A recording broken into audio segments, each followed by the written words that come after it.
நோன்பு முஸ்லீம்களுடைய 5 கடமைகளில் ஒரு கடமை.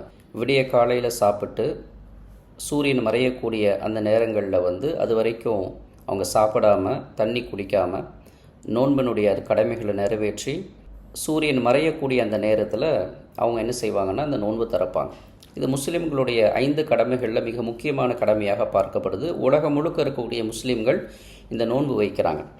ஆனால் இந்தியா போன்ற நாடுகளில் இந்த நோன்பு அப்படிங்கிறது அது முஸ்லீம்களுடைய கடமை என்பதை தாண்டி ஒரு அரசியலுக்கு தேவையான ஒரு இடமாக பயன்படுத்தப்படுது. குறிப்பாக இஃப்தாருடைய நோன்பு திறக்கக்கூடிய அந்த நேரம் இருக்குது பாருங்கள், அது தமிழ்நாடு முழுக்க அல்லது இந்தியா முழுக்க ஒரு அரசியல் பிரச்சாரம் செய்யக்கூடிய ஒரு நேரமாக, ஒரு களமாக மாறி போயிருச்சு.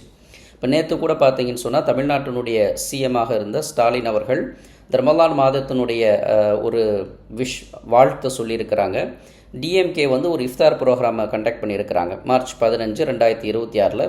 அதில் ஸ்டாலின் அவர்கள், முதலமைச்சர் ஸ்டாலின் அவர்கள் இஃப்தாருடைய அந்த நேரத்தில் ரமலானுடைய வாழ்த்துக்களை முஸ்லீம்களுக்கு தெரியப்படுத்தியிருக்கிறாங்க. இவங்க மட்டும் இல்லை, ஏடிஎம்கேவாக இருக்கட்டும், அதே போல் விஜயகாந்த் அவர்களுடைய கட்சியாக இருக்கட்டும், இன்னும் பல்வேறுபட்ட அந்த கட்சிகளில் உள்ளவர்கள், குறிப்பாக இஸ்லாமிய அமைப்புகளோடு அல்லது முஸ்லீம்கள் நடத்தக்கூடிய இந்த இஃப்தாருடைய நிகழ்ச்சியில் கலந்து கொண்டு சில பேர் தொப்பியெல்லாம் போட்டுக்கிட்டு என்ன செய்வாங்கன்னு சொன்னால், நாங்களும் முஸ்லீம் சகோதரர்களோடு சகோதரத்துவமாக இருக்கிறோம், நாங்களும் அவங்களுடைய இஃப்தாருடைய நிகழ்வில் கலந்து கொள்கிறோம் அப்படின்னு சொல்லி, குறிப்பாக இந்த தேர்தல் களம் வரக்கூடிய நேரங்கள் எல்லாம் இது அதிகமாக செய்யப்படுறதை நம்ம பார்க்குறோம்.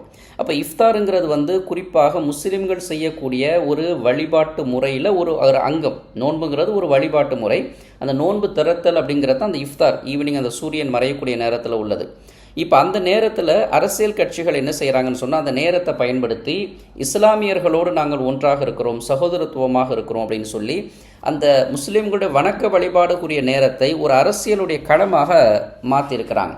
இதில் பல்வேறுபட்ட விஷயங்களை நம்ம பார்க்கலாம். ஒன்று முஸ்லீம்கள் இந்த நேரங்களில் அரசியல் கட்சிகளோடு அவங்களோட உள்ள தொடர்பு, அவங்கள அவங்களோட நிகழ்ச்சிக்கு அழைக்கிறது, இதன் மூலமாக எந்த ஒரு கட்சியை அவங்க ஆதரவு தராங்க அப்படிங்கிற ஒரு நிலைப்பாடு அங்கே இருக்குது. அப்போ இதனால் முஸ்லீம்களுடைய ஓட்டு கணிசமாக அந்த கட்சிக்கு வரும் அப்படிங்கிறதுக்காக வேண்டி எல்லா கட்சிகளும் முஸ்லீம்களுடைய ஓட்டை நம்ம பெறணுங்கிறதுக்காக வேண்டி இந்த இஃப்தாருடைய நிகழ்ச்சியை வலுக்கட்டாயமாக செய்ய வேண்டிய நிர்பந்தத்தில் இருக்கிறாங்க.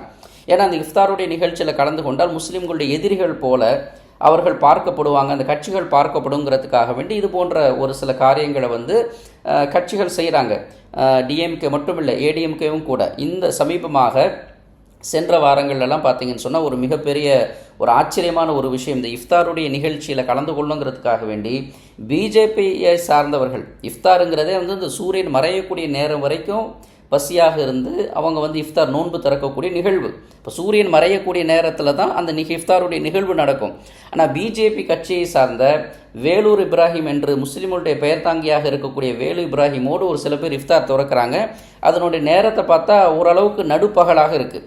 அப்போ விளம்பரத்துக்காக வேண்டி நாங்களும் முஸ்லீம்களுடைய ஆதரவாளர்கள் என்று சொல்லுகிற அளவுக்கு இந்த இஃப்தாருடைய நிகழ்ச்சி ஒரு அரசியலில் மிகப்பெரிய தாக்கத்தை உண்டாக்கியிருக்கு. அதே போல் சென்ற 2-3 நாட்களுக்கு முன்னாடி ஏடிஎம்கே கூட இஃப்தாருடைய நிகழ்ச்சியில் எடப்பாடி பழனிசாமி அவர்கள் கலந்து கொண்டு நிறைய நாகேந்திரன், அதே போல்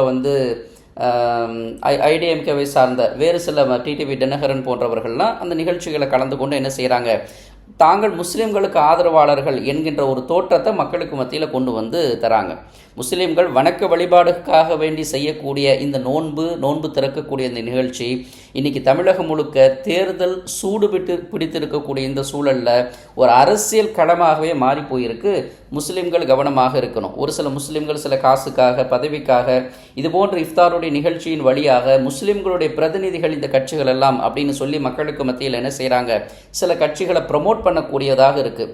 என்றைக்குமே இஸ்லாம் சொல்லக்கூடிய அந்த வணக்க வழிபாடு என்பது தனி. ஆனால் அந்த வணக்க வழிபாடையே ஒருத்தர் தன்னுடைய அரசியல் லாபத்துக்காக வேண்டி, உலக ஆதாயத்துக்காக ஒருவர் பயன்படுத்தினால் அவர் கண்டிப்பாக அல்லாஹ்விடத்தில் பதில் சொல்ல வேண்டிய சூழ்நிலை இருக்கும். அதனால் முஸ்லீம்கள் இந்த இஃப்தாருடைய நிகழ்ச்சியை கவனமாக நம்ம கையாளணும். குறிப்பாக தேர்தல் களம் சூடு பிடித்திருக்கக்கூடிய இந்த நேரங்களில் நாம் யாரை பிரதிநிதித்துவப்படுத்துகிறோம் என்பதை ரொம்ப கவனமாக இருக்கணும். யாரை நம்ம ரெப்ரசன்ட் பண்ணுறோம் அப்படிங்கிறத முஸ்லீம்கள் ரொம்ப கவனமாக இருந்து கொள்ள வேண்டும்.